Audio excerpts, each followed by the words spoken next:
বাংলাদেশ নৌযান শ্রমিক ফেডারেশনের কর্মবিরতির কারণে সারা দেশে লাইটার জাহাজ চলাচল দ্বিতীয় দিনের মতো বন্ধ রয়েছে।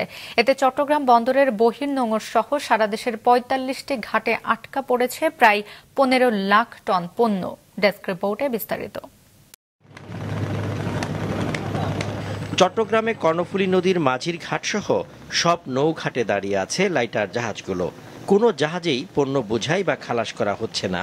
বৃহস্পতিবার মধ্যরাত থেকে নদীপথে পণ্য পরিবহনে নিয়োজিত লাইটার জাহাজ শ্রমিকদের কর্মবিরতির কারণে এ অচলাবস্থা। সারা দেশের বিভিন্ন ঘাট থেকে ৩৩৮টি লাইটার জাহাজ ছাড়েনি আজ। চট্টগ্রাম বন্দরের বহির্নোঙর সহ ৪৫টি ঘাটে আটকা পড়েছে প্রায় ১৫ লাখ টন পণ্য। এসবের মধ্যে রয়েছে গম, মসুর ডাল, মটর ডাল, সয়াবিন বীজ, সার, কয়লা ও সিমেন্টের কাঁচামাল। একজন ব্যক্তি কিভাবে 7 জনকে মারলো? তাহলে এখানে নিচে আরো অনেক লোক ছিল ডাকাতের কবলে। আমরা সবসময় ওখানে আতঙ্কে থাকি। এটা রাষ্ট্রকে পিছনে ফেলার জন্য এটা বিশাল এক ষড়যন্ত্র করে আমাদের এই সেক্টরটাকে একটা বানচাল করতে চাচ্ছে, যে বন্ধ থাকলে সরকারও বেকাতে পড়ুক। আমরা চাই না, আমরা চাই যে লোকটা মারছে এই লোকটা ধরা পড়ুক। তো অনেকগুলো জায়গাতে আছে, ওই জায়গাগুলোতে আমরা প্রতিনিয়ত আতঙ্কে থাকি। এদিকে কর্মবিরতির কারণে চট্টগ্রাম বন্দরের বহির্নোঙরে বিভিন্ন অ্যাঙ্কারেজে 20টি মাদার ভেসেলে খালাসের অপেক্ষায় 4,44,200 টন পণ্য। 25 ও 26 ডিসেম্বর বিআইডব্লিউটিসি থেকে সিরিয়াল নেওয়া 62টি জাহাজ খালি অবস্থায় বসে রয়েছে। আরও 35টি জাহাজে পণ্য বোঝাই করা থাকলেও গন্তব্যে যেতে পারছে না। ধর্মঘট প্রত্যাহার না হলে বড় ধরনের আর্থিক ক্ষতির শঙ্কার কথা জানান ব্যবসায়ীরা।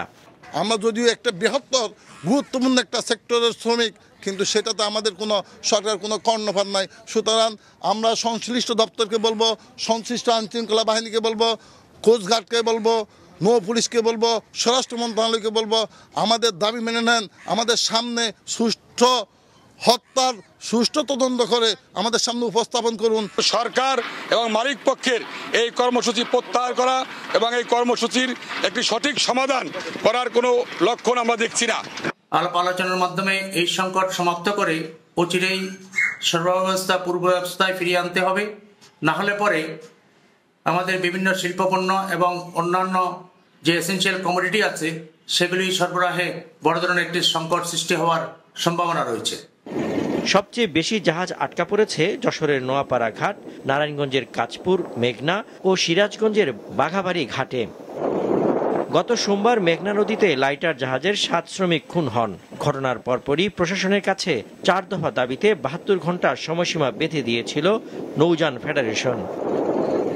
সজীব সাদিক, মাছরাঙা নিউজ ডেস্ক।